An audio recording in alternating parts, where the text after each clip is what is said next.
Hi everyone, good morning or good afternoon, good evening, wherever you are. Today we're continuing in our Travel with Tom series. We're still in Tuscany. We're in the small town of Pitigliano, and you'll hear more about it, but we're making something called Sfratti. So that is a Sfratti. It just came out of the oven, which is quite hot. It's a pastry filled with a honey and walnut filling. Sfratto is the Italian word for eviction. This was a traditional treat the Jews of Tuscany would eat on Rosh Hashanah in order to celebrate the fact that they weren't evicted this year, the same way as Jews eat hamantashen on Purim or charoset on Pesach. The sfarato, the eviction, turned into sfarati. They're shaped like sticks. I'll show you. See, they're shaped like sticks. The sticks are representative of that stick the landlord would use when evicting you from your home. So stay tuned. We're going to go through the recipe, make it at home. It's this really amazing old world treat and it tastes incredible.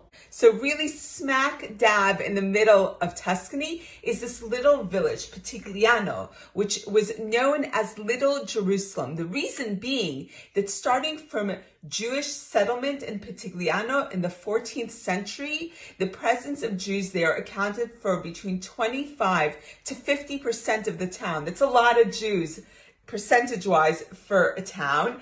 And amazing stories. Look up Pitigliano on the internet. It's incredible, the Jewish presence and the Jewish customs that come out of this town, especially as being in Tuscany, they were a little isolated. So some of their customs developed very different to ours. So I learn a lot from cookbooks. This is the classic cuisine of Italian Jews.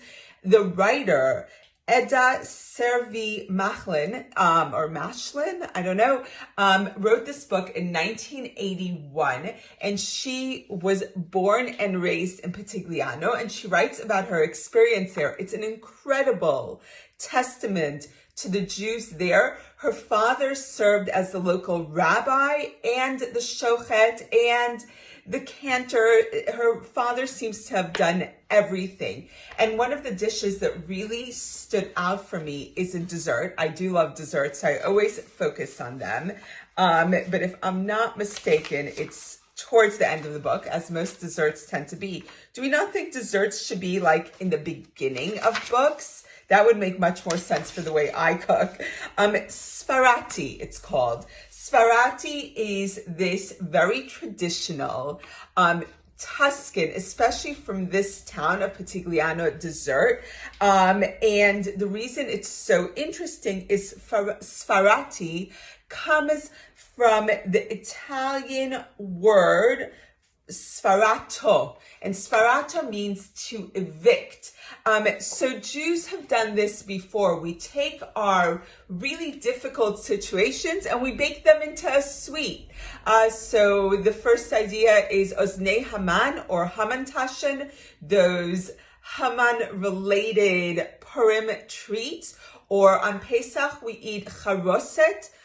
Is it not interesting that the paste that exemplifies our servitude is super sweet, filled with wine and nuts and dried fruit? So Sfratti, this eviction stick, so the sweet is shaped like a stick. It's supposed to remind you of the many times Jews were beaten with a stick or evicted from their home, is a treat they eat often, especially on Rosh Hashanah, where they have a Rosh Hashanah Seder.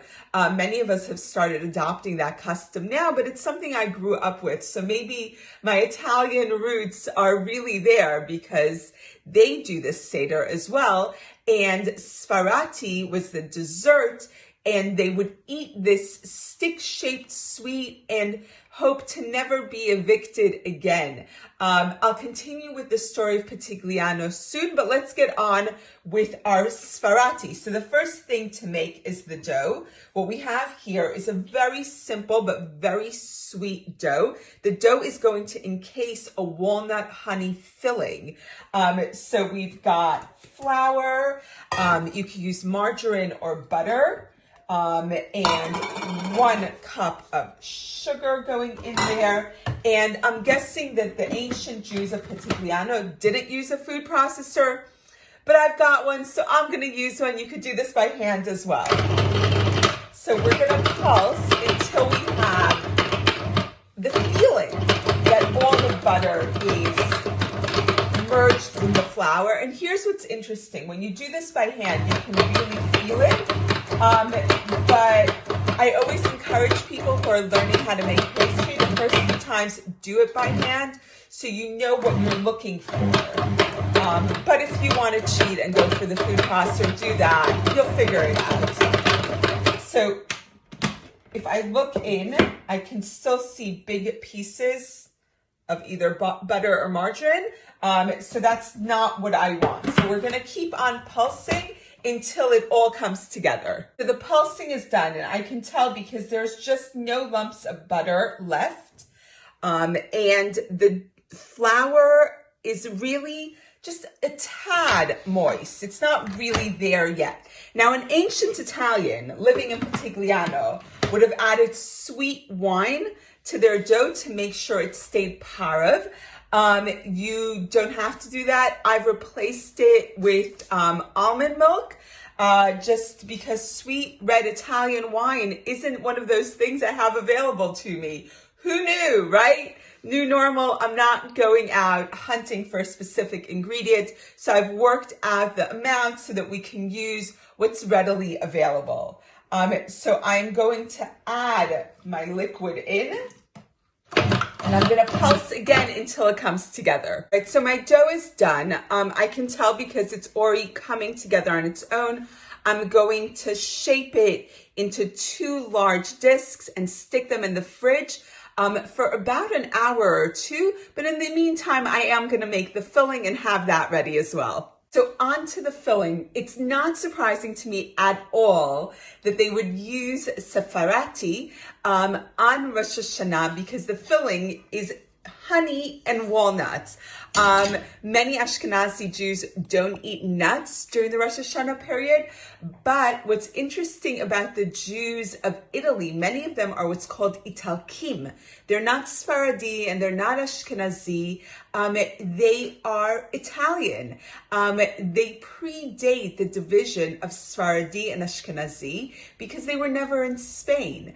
And they weren't in Eastern Europe or Western Europe, like Germany, France, Poland. They didn't develop those minhagim. They developed their own.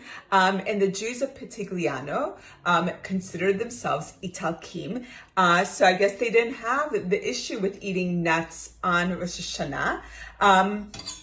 And the filling is amazing. You just boil up the honey until it becomes like really concentrated. And we're gonna boil it for about 20 minutes. And then we're gonna add all these awesome filling ingredients. My honey is coming to a boil, check that out. And as soon as it comes to a boil, I'm gonna add my spices, which is 1 teaspoon of cinnamon and half a teaspoon of ginger. So that's going in the beginning of the boiling process. I'm gonna keep on boiling. I'm looking for this ribbon phase for the honey. All right, so my honey has reached the ribbon phase. So look, it's very foamy, but what happens is when I pick it up and I like spoon it on, the shape holds for a few seconds before it gets integrated into everything else. So what I'm gonna do is I'm gonna add the rest of my filling ingredients. And what it is 2 cups of chopped walnuts and the grated zest of 1 lemon and 1 orange. And they smell incredible. So all of that is going in. And I'm going to let my filling boil for another 10 minutes. And the last ingredient, oh my God, this is insane. I'm so excited about this, is a grind of pepper. That's going in too. Oh my gosh, I'm really excited about this. So another 10 minutes have passed, and my filling is kind of ready. Now it sets up really fast. I put on a double layer of gloves. I'm gonna move my filling onto a very well floured surface. And the trick here is to not burn yourself. I'm like really adept at burning myself, so we'll see how I do. I'm gonna use my knife to kind of separate it into 6 sections. So we'll see how we go. And my baking mat is gonna be my savior here today. So I'm gonna separate it into 6 sections, kind of, and then I'm going to roll each one of these like a strip of candy, basically, into long, thin logs. So we're gonna give it a go right now. And here we go. I'm gonna shape it kind of, and it sets up fairly fast, and it's very hot, but we're gonna keep on going. As you could see, my little walnut sticks are done. And there's this perfect moment between when they're too hot to handle and malleable enough to shape. So you have to work pretty fast. It's at about the 4 or 5 minute point. It's cooled down enough that you could handle it, but it's not so cold that it becomes brittle. And you'll see none of mine are like, they're all different lengths and sizes. That's really okay. So we're gonna let these guys rest. Not that they need to, they're ready to go, but we need to roll out our dough next. My dough has rested in the fridge for a while now, and I had 2 of them. I've already divided one, and I'm gonna divide each one of these discs into 3 equal parts.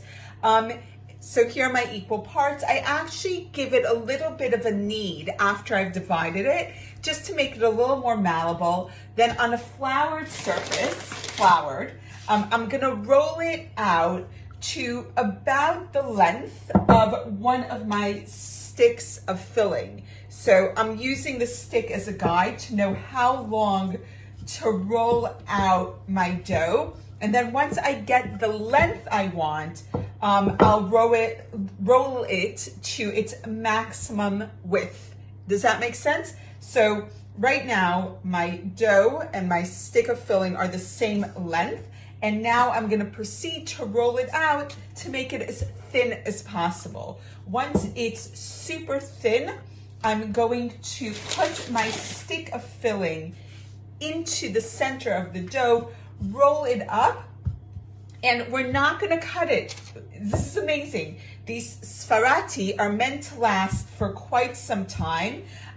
So you don't cut them into little cookies until you're just about to serve them. These were cooks who were thinking ahead. I love that. I just love it that they were like, okay, how do we make this last longer?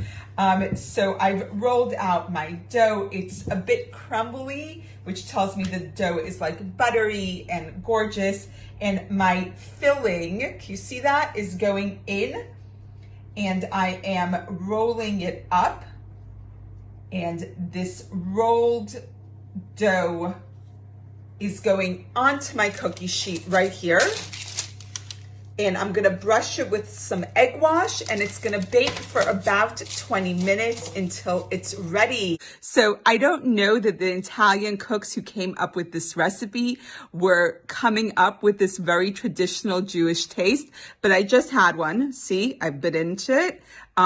This is what it looks like on the inside, and it tastes so Heimish. Heimish is the Yiddish word for home. I don't know that the Italian cooks knew the word Heimish, but they definitely knew the flavor Heimish.